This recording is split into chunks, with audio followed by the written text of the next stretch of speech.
Tuhan. Shalom. Shalom. Kita akan mulai doa kita pada malam hari ini.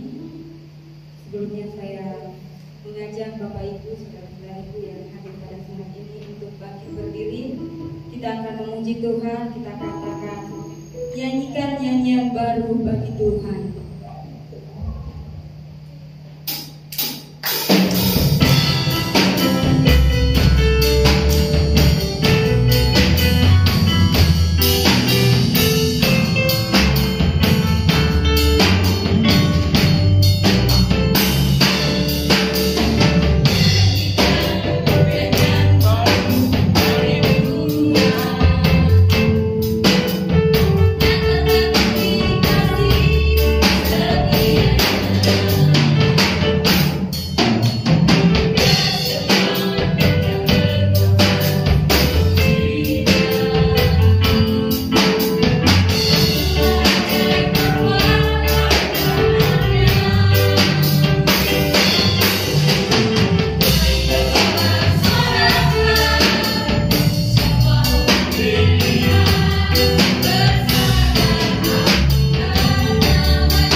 kekuatan dan kemampuan sampai kami menyelesaikan tugas di bumi dengan sempurna, dengan tuntas, dan kami boleh pulang kembali ke rumah-Mu.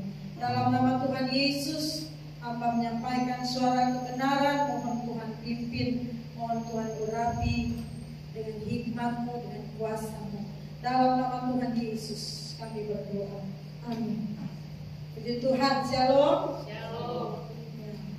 Memang terasa lelah tubuh ini, tapi kita terus memaksa untuk bersama-sama datang berdoa. Bapak, Ibu, Saudaraku, pada akhirnya kita harus memilih bahwa semua yang kita miliki itu bukan itu yang membahagiakan kita, ya? Tetapi hanya Yesus. Nah, kita harus sampai pada titik itu bahwa semua yang kita miliki bukan itu yang membahagiakan kita, ya. Keluarga kita, ya, bukan keluarga yang menjadi kebahagiaan kita. Kita bahagia bukan karena keluarga kita, ya. Kita punya, apalagi punya uang, punya tabungan, punya deposit, bukan itu yang membuat kita bahagia, ya. Kita punya kedudukan, punya nama baik, ya, kita terpandang, kita dipakai banyak orang, bukan itu juga yang membuat kita bahagia. Apalagi prestasi kita, pencapaian kita, bukan itu yang membahagiakan kita. Bahkan mungkin pendidikan kita, bukan itu yang membahagiakan kita. Karena kalau itu yang membahagiakan kita, ketika itu lepas dari kita, maka kita tidak akan bahagia, ya.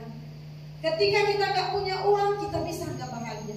Kalau semua itu kita jadikan tujuan kebahagiaan kita. Kalau kita lagi nggak dipandang orang, kita lagi kehilangan nama baik, maka itu bisa merenggut kebahagiaan kita. Betul, ya? Jadi jangan sampai semua yang kita miliki di bumi ini adalah sesuatu yang membahagiakan kita, ya. Nah, karena faktor kebahagiaan yang kita miliki di dunia ini kapan saja itu bisa diambil, atau kapan saja bisa hilang dari kita. Maka jadikanlah semua yang kita miliki itu hanyalah sebuah sarana untuk kita melayani Tuhan. Jadikanlah semua itu sebagai sarana kita membahagiakan Tuhan.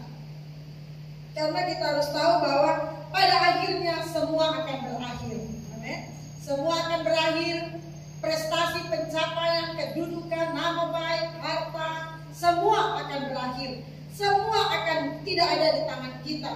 Maka yang paling penting adalah kita memperkarakan ketika pulang, apakah kita disambut di dalam kerajaan Bapa, apakah kita akan bertemu dengan Yesus sang kekasih kita. Itu yang harus kita pikirkan.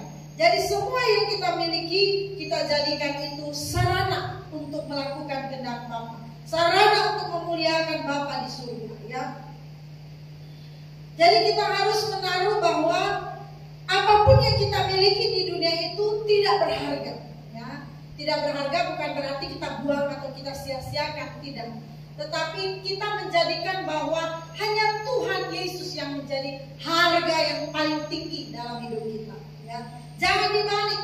Dunia dan semua yang kita miliki, kita taruh nilai yang lebih tinggi, sedangkan Tuhan kita bikin nilai yang lebih rendah, ya. Kita harus memberikan penilaian yang tertinggi, yaitu Bapa dan kerajaannya. Dan dunia segala isinya itu adalah nilai yang terendah, ya. Nilai yang terendah. Jangan kita tempati pada posisi atau nilai yang tertinggi. Karena kalau kita memberikan nilai tertinggi akan seluruh pencapaian dunia dan seisinya, maka kita tidak akan lagi memberi nilai tertinggi bagi Tuhan, bagi Bapa dan kerajaannya. Dan ini akan menjadi satu kesalahan atau kefatalan dalam hidup manusia. Jadi Bapak Ibu Saudaraku, mari kita terus membangun nilai, memberikan nilai yang tertinggi bahwa perkara-perkara rohani kerajaan Allah itu adalah perkara atau nilai-nilai yang tertinggi. Dan semua yang kita miliki di dunia ini adalah nilai yang terendah. Amin. Agar supaya saudara kita tidak mengalami kefatalan di dalam mengiring Tuhan. Kalau kita sudah memberikan price atau nilai tertinggi dunia dan segalanya, maka kita akan kehilangan nilai yang sesungguhnya. Jadi semua yang kita miliki, materi, pangkat, jabatan, gelar, itu semua adalah nilai yang terendah, ya. Hanya bersifat sangat relatif. Kalau kita menaruh kebahagiaan kita hanya di dalam Kristus, kerajaannya, Bapa dan kerajaannya, saya percaya Bapak Ibu tidak akan terjebak kepada yang namanya kekecewaan, ya, depresi, sakit hati, ya, bahkan bisa mengalami gangguan kejiwaan, karena saudara memberikan nilai tertinggi yang harusnya nilai yang terendah di dalam setiap kehidupan kita. Mari kita terus berperkara setiap hari, apapun yang kita miliki. Kita paksakan diri kita, saya hanya mau memuliakan Tuhan. Apapun yang saya miliki, saya mau memuliakan Tuhan. Apapun yang saya pakai, apapun yang saya gunakan, saya hanya mau memuliakan Tuhan. Tuhan itu adalah nilai tertinggi dalam hidup kita. Persoalan dari kekristenan, ya, kesalahan dari kekristenan adalah memberi harga kepada hal-hal yang bersifat sementara, sehingga akhirnya hal-hal rohani tidak diperjuangkan oleh setiap orang percaya. Sedangkan firman Tuhan berkata dalam 1 Yohanes 2 ayat 15 sampai 17. Kita baca 1 Yohanes 2.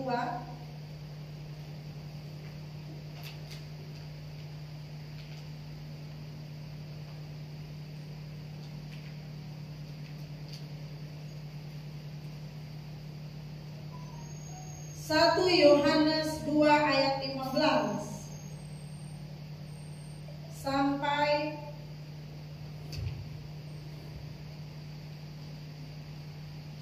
17.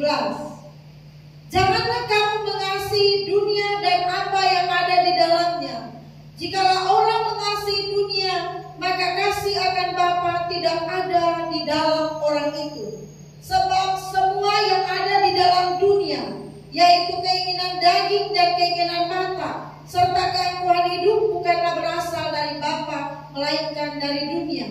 Dan dunia ini sedang lenyap dengan keinginannya, tetapi orang yang melakukan kehendak Allah tetap hidup selama-lamanya. Jadi jangan sampai salah. Jangan sampai kita memiliki konsep hidup yang salah, membangun cita rasa duniawi. Tapi kita harus membangun cita rasa surgawi, ya. Jadi jangan sampai salah, saudara. Jangan sampai kita menaruh nilai tertinggi adalah dunia dan segala isinya, dan nilai rohani kita taruh nilai yang terendah. Nilai tertinggi itu adalah kehidupan di dalam Kristus, adalah Tuhan itu sendiri. Jangan saudara kita memberi nilai tinggi untuk dunia ini, tetapi kita memberi nilai tinggi Tuhan dan kerajaannya. Apapun yang saudara capai hari-hari ini, jangan sampai kita terjebak. Jangan sampai kita terjebak, karena kalau orang duniawi, ya, iblis tentunya jelas-jelas bermain di hal-hal duniawi. Tapi kalau kita di dalam rohani, itu hampir kita tidak bisa bedakan. Karena iblis itu datang menyamar jadi malaikat terang, ya. Kalau kita di dalam rohani, iblis juga bisa main di perkara-perkara yang kelihatannya rohani. Jadi kita harus hati-hati, jangan sampai kita terjebak kepada jebakan iblis. Seperti Petrus waktu dia menghalangi, ya, waktu dia menghalangi Yesus ke Yerusalem, itu kan nampaknya seperti rohani, ya.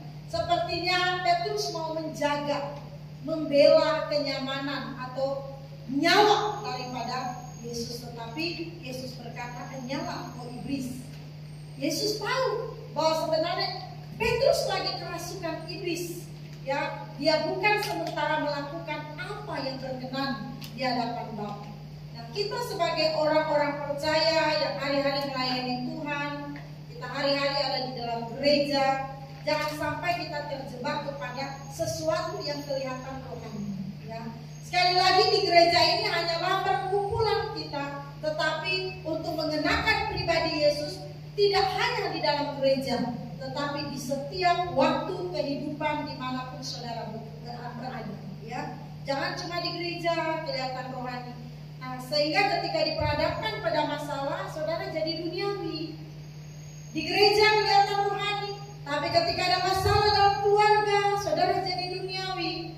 Ketika ada masalah di pekerjaan, jadi duniawi. Sehingga gak heran kalau ada orang-orang yang tidak seperti kita hari-hari di gereja berkata, percuma kamu ke gereja, percuma kamu begini, percuma kamu melayani. Karena apa? Karena cara kita menanggapi, cara kita meresponi masalah itu gak bedanya dengan orang duniawi. Ya. Tadi di Waski sudah dibilang kita itu harus menjadi wanita yang berbeda. Jadi bagaimana rohaninya saudara di gereja, saudara juga harus rohani di rumah, saudara juga harus rohani di pekerjaan. Itu memang tantangan kita sebagai pelaku-pelaku firman Tuhan. Udah memang begitu tantangan kita berat. Nah, kalau kita cuma kelihatan rohani di gereja, siapakah yang bisa menjadi, siapakah yang bisa saudara menangkan dalam hidup saudara? Di gereja ini hanyalah tempat kita belajar. Di gereja ini tempat kita bertemu bersama-sama, saling mendoakan, saling menguatkan, saling menasihati. Tetapi medan peperangan yang sesungguhnya itu ada di luar gedung gereja. Saudara bergaul dengan siapa itu menentukan kehidupan saudara. Ya, ketika ada masalah dalam keluarga menentukan siapa saudara. Makanya berlakulah yang sama di gereja dan di luar gereja. Amin.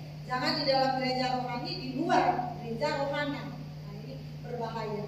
Saya mengajak supaya jemaat Tuhan, saudara harus benar-benar mempersiapkan diri dengan doa, dengan firman Tuhan untuk kita bisa berperang melawan kerajaan iblis. Kita harus hadir dimanapun kita berada, menghadirkan kerajaan Allah, mendatangkan kerajaan Allah. Karena itu penting menaruh nilai tertinggi Tuhan dan kerajaan.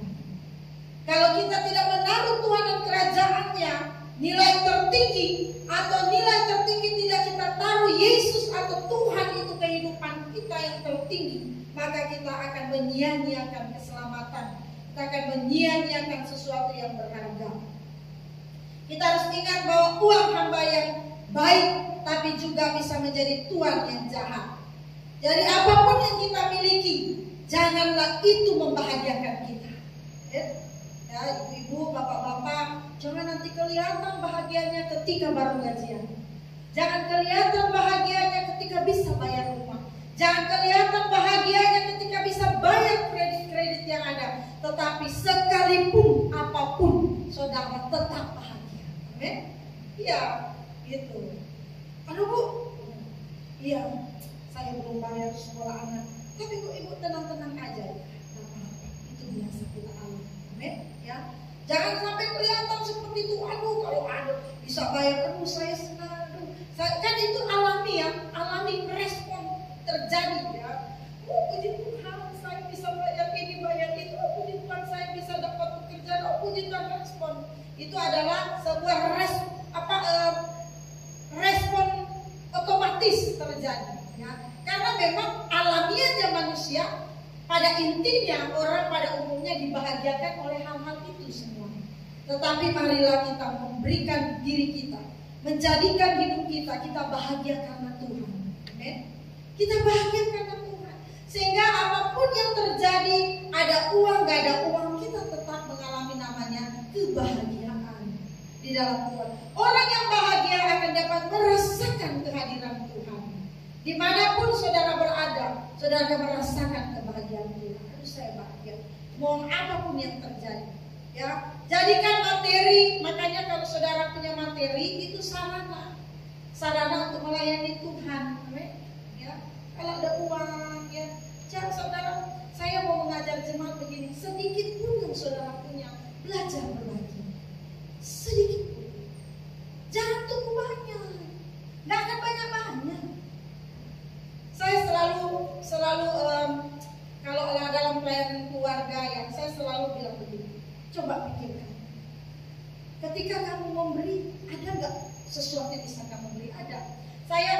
Saya ingat ya Bapak Ibu, dulu saya di ini Eris mungkin masih sempat ya lihat Waktu saya banyak orang, ya waktu banyak orang tinggal dengan kami keluarga, kami gak berkekurangan. Padahal yang tinggal dengan kami, untuk kami kasih makan orang banyak, ada aja kami bisa kasih makan. Tapi ketika orang-orang itu sudah gak ada, memang stop berkat itu. Gitu. Dan ternyata memang kalau orang suka memberi, itu diberikan Tuhan lebih. Tuhan tak akan mempercayakan lebih kepada orang yang tidak suka memberi. Halo, saudara kan pas-pasan. Karena saudara gak menjadikan memberi itu sebuah kebahagiaan. Yesus itu punya gaya hidup suka memberi, suka berbagi. Dan itu sudah pasti menjadi kebahagiaan Yesus. Makanya saya pernah katakan bahwa coba baca apa yang membuat Yesus bisa menolong orang lain. Hati yang tergerak oleh belas kasihan. Petrus waktu melihat orang yang membutuhkan pertolongan, orang lumpuh, Petrus berkata begini, emas dan perak tidak ada padaku, tapi aku datang di dalam nama Tuhan Yesus, di dalam nama Yesus bangkit dan berjalan. Petrus tidak punya apa-apa, tapi dia bisa menolong orang lain. Dia bisa melakukan apapun untuk orang lain. Nah, saudaraku di dalam Tuhan, kalau saudara menjadikan Tuhan kebahagiaan saudara, saya percaya saudara akan memiliki hati yang terus ingin berbagi dalam kondisi apapun. Saudara gak akan hitung-hitung, aduh takutnya besok kita gak makan. Jangan. Aduh saya gak bisa memberi, ya uang tinggal segini, nanti kalau saya kasih besok mau makan apa? Kalau itu kehendak Tuhan, kan sudah dikatakan kita rela menderita demi kebenaran. Amin. Kita rela menderita demi kerajaan Allah. Kalau kita disuruh Tuhan memberi, walaupun tinggal itu, pertanyaannya apakah saudara takut? Tinggal dikit. Ini tantangan. Kita selalu katakan bahwa kita rela menderita demi Tuhan. Nah, kalau ada sebuah pekerjaan Tuhan yang membutuhkan uang saudara, dan uang saudara tinggal segitu-gitunya, apakah saudara berani? Ada yang berani? Memakan apa bisa? Ini kan pertanyaan, ini kan tantangan. Kalau itu kehendak Tuhan, saudara rela nggak menderita? Ada yang pernah memberi nggak makan? Ini sebuah renungan hidup kita. Rela menderita, tetapi ketika ada sesuatu terjadi ternyata kita nggak berani menderita demi Tuhan. Berbagi. Makanya saudara jangan sampai kita menjadikan semua itu adalah sumber kebahagiaan. Kita akan penuh ketakutan. Kalau uang jadi kebahagiaan kita, kita akan tidak tenang dalam hidup ini. Kita akan ketakutan. Jadi kita harus berpikir bahwa Tuhan itu selalu menolong kita, melindungi kita. Tapi juga saudara tahu, tidak bisa terlepas dari tabur Tuhan. Itu memang hukum. Kalau engkau ingin orang lain berbuat baik kepadamu, berbuat baiklah kepada mereka. Itu hukum. Kan? Kalau kamu mau orang baik, ya kamu berbuat baik. Kamu suka orang berbuat baik, tapi kamu gak mau berbuat baik. Ini kan gak, ini egois namanya. Apakah kita harus terus menjadikan Tuhan hanya Engkau kebahagiaanku, maka apapun yang kumiliki itu bukanlah kebahagiaan. Kebahagiaanku adalah Tuhan. Amin. Ya, saya mengajak saudara untuk berani. Mungkin kalau kita di GSKI, oh udah kadang ya, bukan kadang memberitakan kebenaran. Sebenarnya saudara, nilai yang ditekankan oleh gereja kita lebih tinggi dari nilai yang ditekankan gereja lain. Kalau gereja-gereja di luar GSKI itu menekankan mungkin kepada 10%. Kalau GSKI menekankan kepada seluruh hidup milik Tuhan, lebih tinggi nilainya. Artinya apa saudara? Itu tadi saya katakan, kalau uang saudara tinggal 50.000 dan ada tantangan di depan saudara, Tuhan suruh saudara beri itu, saudara berani nggak? Itu yang saya katakan. Seluruh hidup milik Tuhan, tidak ada lagi yang kita sisakan. Ini adalah sebuah contoh yang sangat radikal. Saya pernah mengalami itu, Bapak Ibu. Tapi saya nggak berpikir, oh nanti saya beri Tuhan tolong kembalikan lebih lagi. Enggak. Saya pernah mengalami itu. Ada 22 ibu bilang begini, kami nggak ada lagi bawa beras mau makan. Saya cuma pada saat itu saya cuma punya uang 50.000. Saya bilang, aduh, gimana ini? Karena suami mereka udah lama nggak kerja, mau ada sampai hampir 1 tahun. Dan pada saat itu 2 ibu itu ngobrol, mereka nggak punya lagi uang untuk makan. Saya punya 50.000, saya bilang, ayo deh. Ini 50.000 dapat beras berapa kilo? Dan berapa kilo itu 50.000 ya? Pada saat itu ada kali beras bisa 10.000 sekilo. Ya, jadi kami pergilah ke warung, kami beli. Setelah beli kami bagi 3.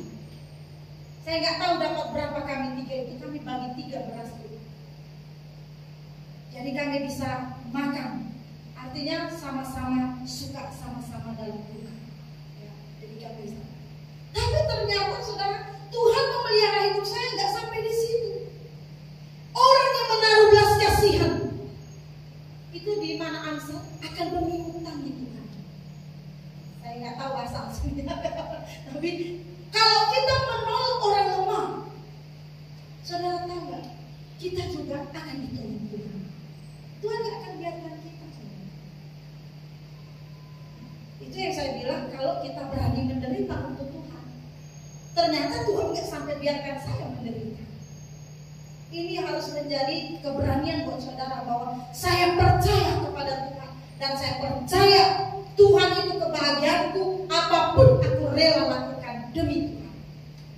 Kalau mau bilang apakah Tuhan tidak memberkati kita, selalu diberkati, tapi kita kurang peka dengan Tuhan.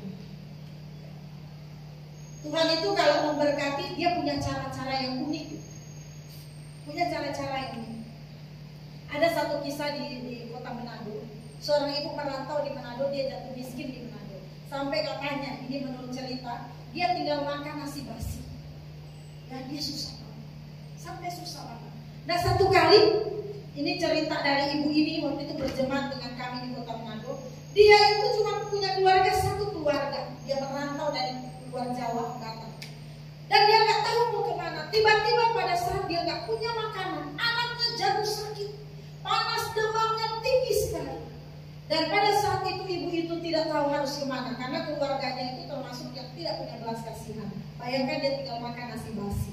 Ya berarti kan keluarga yang tidak punya belas kasihan. Akhirnya singkat cerita, ibu itu dia nggak tahu bagaimana, dia pegang tangan anaknya, ya dia berdoa kepada Tuhan, dia ulur pakai tangannya, dan tiba-tiba pada saat itu ibu itu bisa menyembuhkan anaknya dengan tangannya. Waktu anaknya sembuh dengan tangannya, dia bersyukur, oh Tuhan, terima kasih Tuhan. Dan hari itu dia tahu bahwa Tuhan pakai tangannya untuk memurut orang-orang. Dan mulai saat itu ibu itu memurut orang-orang, dan orang-orang banyak yang sembuh. Itu penderitaan mendatangkan berkat bagi ibu itu. Kedua, ada seorang bapak yang banyak uang, badannya seperti sumo besar. Dia nginep di hotel dan dia sakit, dia butuh diurut. Dia kasih pengumuman ya di kota Manado bahwa kalau ada orang bisa urut dia akan kasih berapapun. Nah, dan dia ada orang sampaikan ke ibu ini, ibu itu datang ke hotel. Bapaknya besar, ibunya kecil. Ketawa sumo itu. Kamu itu tidak akan mungkin bisa mengurus saya. Orang-orang badan besar aja tidak mempan. Rupanya badan bapak ini tidak bisa rasa sakit. Gitu, jadi politik. Dan ibu itu bilang, Pak, izinkan saya untuk memegang tubuh bapak. Kalau bapak izinkan. Jadi dia cuma pegang katanya di ibu jari, di jari begitu, dia cuma tekan begini sampai kencing semua. Wah, sakitnya luar biasa. Dan hari itu, ibu itu mendapatkan upah dan diberkati. Ini sebuah tuntunan dan kepekaan. Kadang kita merasa ketika kita melakukan sesuatu, kesusahan terjadi, kita nggak menangkap suara Tuhan, kita menganggap kita melakukan sebuah kesalahan atau kesalahan. Mari kita peka dengan Tuhan. Karena itu jangan sampai tertuju kepada perkara duniawi, hal-hal duniawi diberi nilai tinggi, kita tidak peka dengan suara Tuhan. Karena Tuhan nggak lagi nilai yang tertinggi.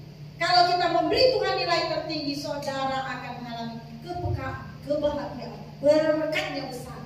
Karena itu mari jemaatku, jadikan Tuhan kebahagiaan kita satu-satunya. Amin. Tuhan Yesus memberkati. Ada yang pimpin doa?